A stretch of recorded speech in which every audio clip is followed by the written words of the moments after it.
Assalamualaikum warahmatullahi wabarakatuh.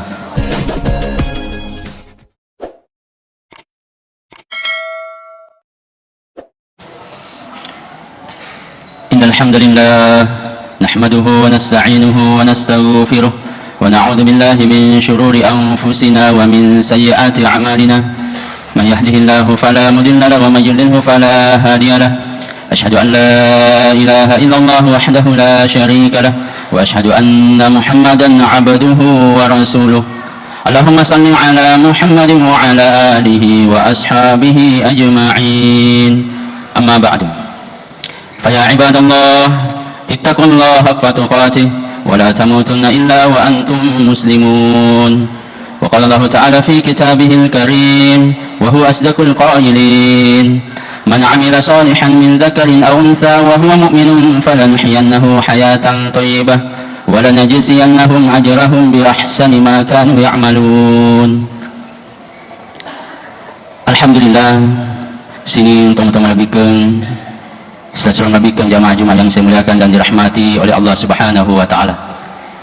Jadi dia nagaga ada sifat rifuada riwatu makoto dan rumah barakah ini yang tentu si mata-mata mapuji-puji resesi arajan nafang Allah Ta'ala nasaba kamu bik si mata nawaring afati ruang afangin ringin maka itu bercending hati untuk si mata terusi perintah nafang Allah Ta'ala terus pada Tuhan ia pernah contohkan Nabi Muhammad sallallahu alaihi wasallam ia tentu sampai dia Jumat sebab berjamaah maka lebih masalah ini mapa selamat masal Nabi Muhammad sallallahu alaihi wasallam nasaba arisona perjuangkan agamai dina kada pelakaso dina kada bosi-bosi tati wali pusakna madung-dung matanna bakal macolok-colok darana untuk perjuangkan ila sengi agama sehingga kaki maku keseruntuk pada selen. Alhamdulillah sidang jamaah Jumat yang saya muliakan dan dirahmati oleh Allah Subhanahu wa taala. Mari kita meningkatkan takwa kita kepada Allah Subhanahu wa taala dengan sebenar-benarnya takwa. Dalam artian kita melaksanakan setiap perintah Allah Subhanahu wa taala dalam kehidupan kita sehari-hari dengan berkeyakinan dalam hati kita bahwa tidak ada perkara yang paling membahagiakan, tidak ada perkara yang paling menguntungkan di atas dunia ini selain daripada mentaati setiap perintah Allah Subhanahu wa taala. Karena dengan ketaatan kepada Allah akan mengundang rahmat Allah, dan dengan rahmat Allah Subhanahu wa taala kita akan mendapatkan kebahagiaan yang sebenarnya, yang mana kebahagiaan itu ada awalnya dan tidak ada akhirnya, khalidina fiha abadah, selama-lamanya, yakni di dalam syurganya Allah Subhanahu wa taala. Begitu juga hendaknya kita senantiasa meninggalkan setiap larangan-larangan Allah Subhanahu wa taala, meninggalkan setiap kemaksiatan dan berkeyakinan dalam hati kita bahwa tidak ada perkara yang paling membinasakan, tidak ada perkara yang paling merugikan di atas dunia ini selain daripada bermaksiat kepada Allah Subhanahu wa taala. Karena dengan melanggar hukum hakam Allah, dengan bermaksiat kepada Allah akan mengundang murka Allah, dan dengan murka Allah Subhanahu wa taala seseorang akan mendapatkan penderitaan yang sebenarnya, yang mana ada awalnya tetapi tidak ada akhirnya, yakni di dalam nerakanya Allah Subhanahu wa taala. Alhamdulillah, sedang jamaah Jumat yang saya muliakan dan dirahmati oleh Allah Subhanahu wa taala. Maka Nabi Muhammad sallallahu alaihi wasallam pura dia nataraka ajena sid di rupa tau mati di akhirat sebelum dia ditanya tentang 4 perkara. Di neraka aja nasi dirupa mati di akhirat sebelum ditanya apa-apa selen. Yang pertama, di mana kamu habiskan masa mudamu? Tiga dipacapu masa kalolota. Karena hari ini banyak anak muda beranggapan bahwa masa muda itu adalah masa untuk bergila-gila, masa kegilaan. Sehingga mereka beranggapan maka mumpung makan loromopi kesempatan untuk melampiaskan setiap hawa nafsu. Nah sebab dia kekurangi mabata tahu kurangi mau begini marisa ni dijamir o jamangi. Padahal mati di akhirat kita akan ditanya tentang masa muda, di mana masa muda kita habiskan? Apakah kita gunakan untuk mentaati setiap perintah Allah ataukah justru kita gunakan untuk bermaksiat kepada Allah Subhanahu wa taala? Maka itu subhanallah tandanya kita gunakan masa muda kita untuk sentiasa mentaati setiap perintah Allah Subhanahu wa taala. Maka Nabi Muhammad SAW beberapa golongan yang mendapatkan nanti naungan di pada masyar. Beberapa di antaranya adalah seorang pemuda, seorang laki-laki yang senantiasa hatinya terpaut dengan masjid. seorang laki-laki, seorang pemuda yang mentaati setiap perintah Allah Subhanahu wa taala, menjaga agamanya di usia mudanya.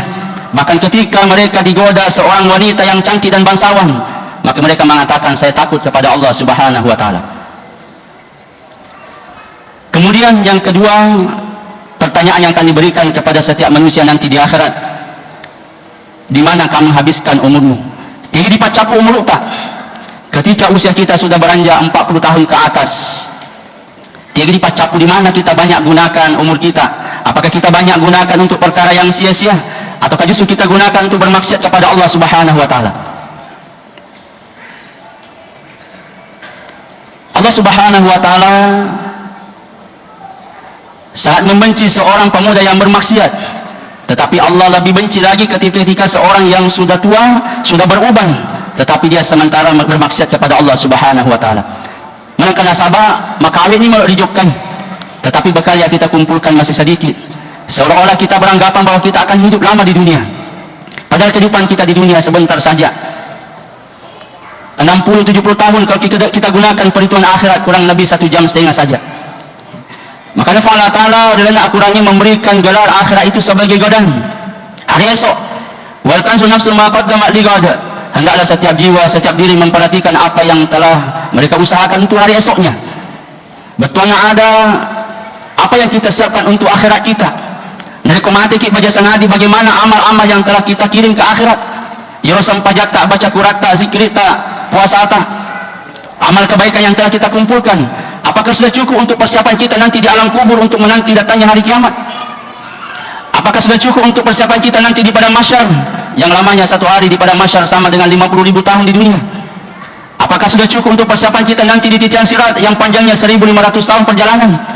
Dan apakah sudah cukup untuk mendapatkan rahmat Allah Subhanahu wa taala yang mengantarkan kita untuk masuk ke dalam surganya, ataukah justru membuat kita mendapatkan murka Allah dan menyebabkan kita mendekam dalam neraka selama-lamanya? Alhamdulillah, sidang jamaah Jumat yang saya muliakan dan dirahmati oleh Allah Subhanahu wa taala. Maka hendaknya kita habiskan umur kita untuk senantiasa mentaati setiap perintah Allah. Menangkan sabak ya umur epa tak ada barak nalilingi. Ya lilingi dipakai ketika dia sudah menyala, kita gunakan untuk penerangan ataukah kita simpan begitu saja juga akan habis. Begitu yang umur kita gunakan untuk kebaikan, kita gunakan untuk perkara sia-sia, ataukah kita gunakan untuk perkara maksiat, maka umur kita pun akan habis. Maka sebentar hakikatnya perjalanan kita adalah perjalanan menuju akhiratnya Allah Subhanahu wa taala. Kemudian pertanyaan yang ketiga adalah, dari mana hartamu, kemudian kemana kamu belanjakan? Jadi orang parani dua pakutan ana. Yang pertama, dari mana kita dapatkan? Apakah kita dapatkan dengan cara yang halal, dengan cara yang betul sesuai dengan syariat, ataukah justru kita dapatkan dengan cara yang haram? Di zaman saat ini, di akhir zaman, banyak orang beranggapan makada masa padale kina asal diwaris sana. Jangankan asal halal, haram lagi diwaris sana. Yeah. Sehingga mereka berprinsip makada halal halul mana bawah nih, yang penting di muka itu. Padahal Subhanahu wa taala, tubuh yang tumbuh dari perkara yang haram, maka tidak ada yang mampu membersihkannya nanti di akhirat kecuali api nerakanya Allah Subhanahu wa taala. Maka hendaknya kita gunakan daripada potensi kita mencari harta dengan cara yang halal, kemudian kita belanjakan pun di tempat yang dibenarkan oleh Allah Subhanahu wa taala. Jangan sampai kita beranggapan maka ada reko saya mencuri 10 juta, kemudian wasumbarannya saya di juta di masjid mengerti Allah Ta'ala wadina pacini, tidak bisa. Perkara yang tidak halal, perkara yang haram, perkara yang kotor, tidak bisa membersihkan dengan cara kita buang sebagian, walaupun kita berikan kepada yang sesuai dengan cara yang dibenarkan oleh syariat, tapi tetap harta yang tinggal adalah perkara yang haram yang dibenci oleh Allah Subhanahu wa taala. Kemudian pertanyaan yang keempat adalah, apakah kamu sudah mengamalkan ilmu yang kamu miliki? Makanya Subhanahu wa ta'ala, ilmu yang kita miliki itu pun akan ditanya nanti di akhirat. Dalam agama menuntut ilmu hukumnya wajib, dan mengamalkannya pun juga wajib. Banyak orang beranggapan makanya yang matokan sama guru agama, jangan sampai nasa bisa dewa kemalangan dituntut mati di akhirat. Betul, tetapi ketika kita tidak mengamalkan agama, justru lebih besar tuntutannya nanti di akhirat. Jadi ilmu ini untuk diamalkan, bukan sekedar kita simpan di otak. Nah, sebab mati di akhirat dia agak timbang apa di sengeng, yang adalah timbangan amal. Jangan sampai maka kita di seni, kita tahu di seni bicara, kemudian kita menganggap bahwa kita sudah paham. Betul, tidak betul perkara itu. Karena daripada kita paham adalah kita tahu dan kita mengamalkan daripada ilmu agama.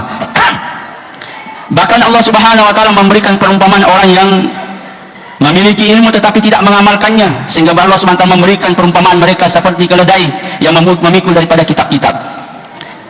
Tidak mendapatkan manfaat tetapi justru memberikan beban kepadanya. Alhamdulillah, sidang Jumat-Jumat yang saya muliakan dan dirahmati oleh Allah Subhanahu wa taala. Dan jangan sampai kita juga belajar ilmu untuk mendebat orang-orang yang bodoh.